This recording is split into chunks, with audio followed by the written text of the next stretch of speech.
11h49, trazendo você de volta à realidade daquelas quartas-feiras de futebol que tinha final de campeonato amanhã. E é isso, tivemos uma final de campeonato hoje, da Taça Rio. Não é bem um campeonato, mas a parte de um campeonato. É difícil interpretar o Campeonato Carioca. Mas sendo assim, o Fluminense levou a melhor nos pênaltis contra o Flamengo e força mais 2 jogos para o campeão carioca de 2020. PVC, Petkovic, Rafa Rezende no nosso telaço. 2 novidades agora. Rafão, bem-vindo de volta.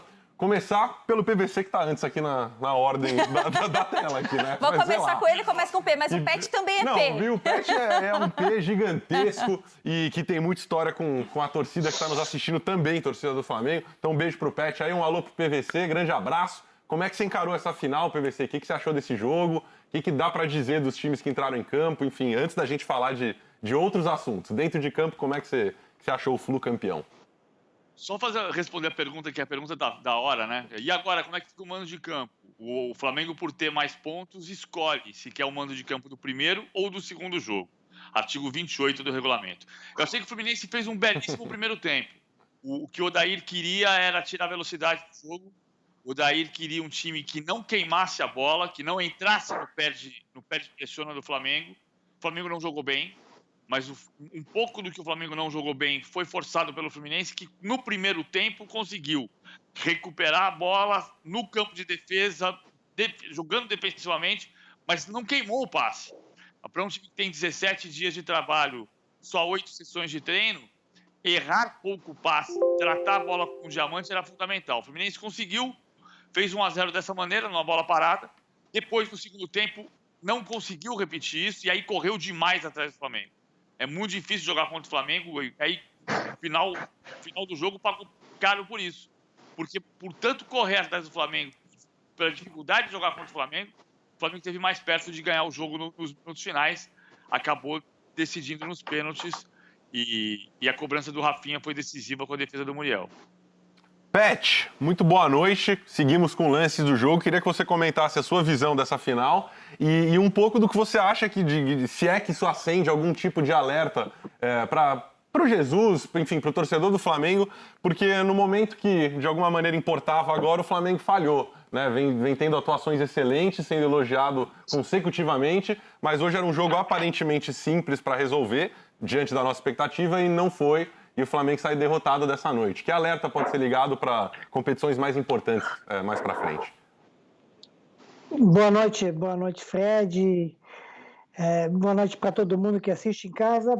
Alerta é aquela básica. O Flamengo é o melhor time, o Flamengo tem talvez melhor elenco, o melhor time no Brasil, joga melhor futebol. Isso que, como o PVC falou hoje, ele não jogou. Então, começou o jogo muito morno, um jogo de um clássico que não era bem tecnicamente, não era muita intensidade, não é nada. Entrou naquilo que o Fluminense queria. A estratégia do Fluminense foi tocar a bola, marcar muito bem, e marcou muito bem. Isso que o Flamengo não teve agressividade, o Flamengo não teve velocidade, não apareceram os principais jogadores, não tiveram uma noite boa, que também são humanos e podem não jogar bem. Então, o primeiro tempo foi totalmente para o Fluminense. Com o decorrer do segundo tempo, como passava o tempo, fizeram algumas substituições aí o Fluminense, cansaram os jogadores literalmente, tanto que no empate do gol do Flamengo, o Matheus Ferraz não consegue nem voltar para trás, né? E o Pedro faz uma cabeçada linda e empata o jogo.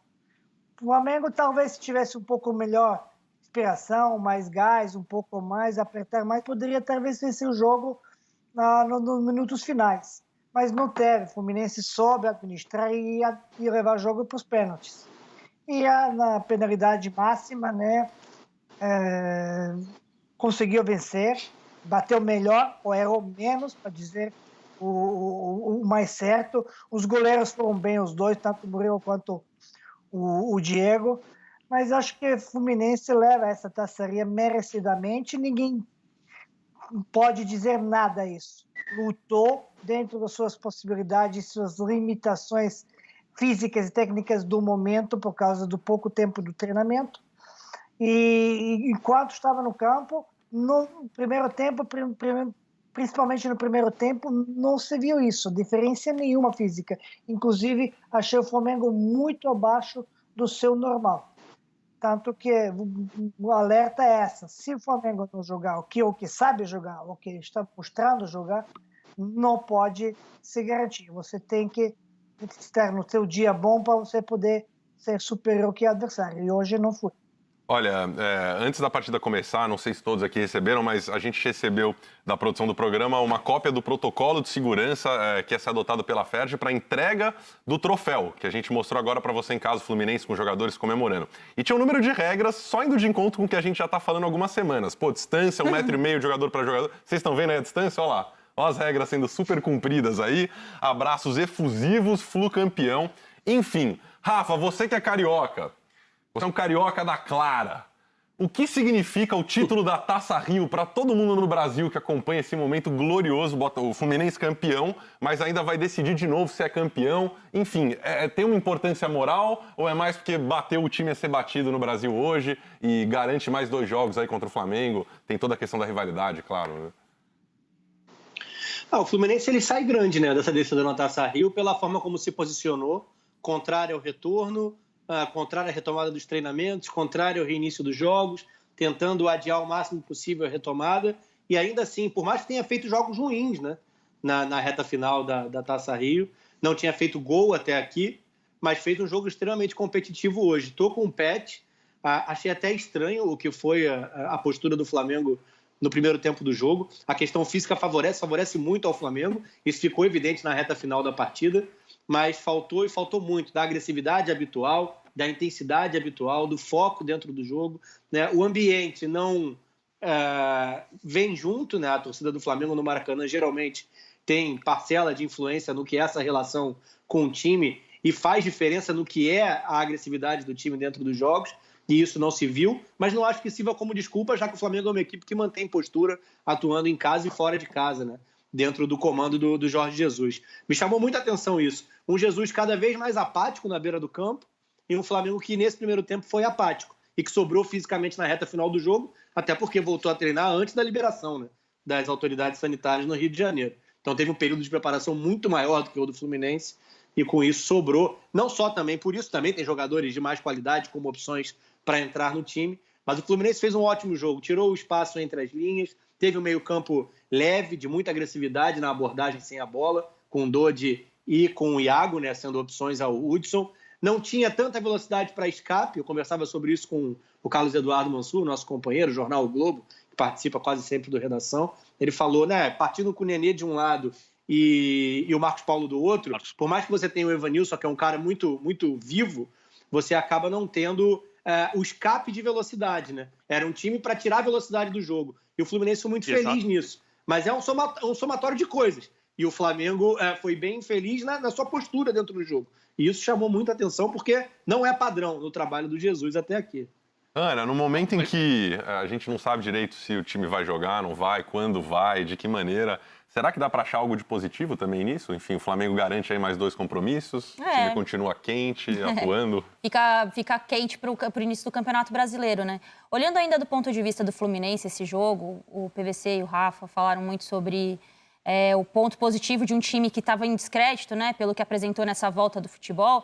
Acompanhando pelas redes sociais e também um pouco da curiosidade dos últimos dias, era o time sem o Fred, né? Qual seria o comportamento do time sem o Fred? E eu acho que deu uma resposta positiva pro Odair, dessa alternativa de time, porque a gente já falou até sobre isso aqui, o quanto ele priorizava um bom meio-campo no Internacional. Tinha pegada, tinha saída de bola, era o coração do time dele, daquele time do Inter, e que ele ainda não tinha conseguido colocar no Fluminense. E aí ele ganha com o retorno do Fred. E o Fred não joga hoje e tem uma melhora no time. Claro que não é condicionar ao Fred estar fora, mas eu acho que mostra para ele também uma alternativa de time que nesse momento é muito importante para a construção do que ele quer para a equipe. O que você acha disso, PVC? Esse time que o Flu talvez tenha como alternativa para enfrentar adversários mais fortes pode não incluir o Fred como foi hoje e funcionar muito bem? Não, eu acho que não. Eu acho que vai ter o Fred. O Fred vai ter experiência, vai fazer o pivô, ele vem para ajudar. Agora, a característica do jogo hoje, em teoria, o Evanilson poderia ser o escape de velocidade, ainda que a prioridade do Odair Hellmann não fosse esse escape de velocidade. O que ele tinha preocupação era conseguir prender a bola nos pés dos jogadores do Fluminense. Porque é uma coisa que, outro dia, inclusive o Dair Helman falou isso outro dia, que eu acho que ele tem razão. A gente olha muito para os times comuns do futebol brasileiro e discute muito a incapacidade de segurar a bola, e muitas vezes isso tem a ver não só com a falta de tempo de treino, mas com a falta de qualidade dos jogadores. O Flamengo desperdiça muito menos o jogo do que o Fluminense, também porque a qualidade dos jogadores do Flamengo é muito superior. Hoje, o que ele conseguiu fazer? Ele conseguiu, no primeiro tempo, fazer o Flamengo não fazer o seu jogo. O perde e pressiona, o Flamengo não conseguia perder a bola e recuperar imediatamente. Por quê? Porque o Fluminense conseguiu tratar a bola com carinho.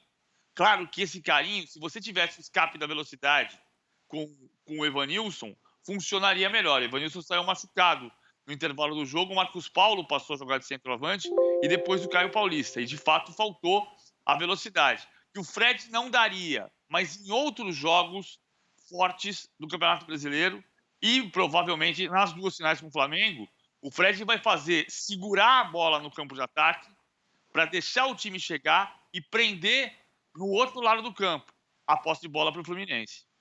Olha, hoje foi um dia intenso de negociações, trocas de farpas, uma batalha entre Flamengo e Fluminense, e o objetivo disso tudo era definir como e de quem seria a transmissão desta partida da final. Inclusive, o presidente do Fluminense, Mário Bittencourt, deu declarações fortes sobre o que ele achava da Ferdi nas suas redes sociais. Em cima disso, vamos com o que disse Mário Bittencourt, agora presidente do campeão da Taça Rio, Fluminense, agora há pouco, logo depois do jogo.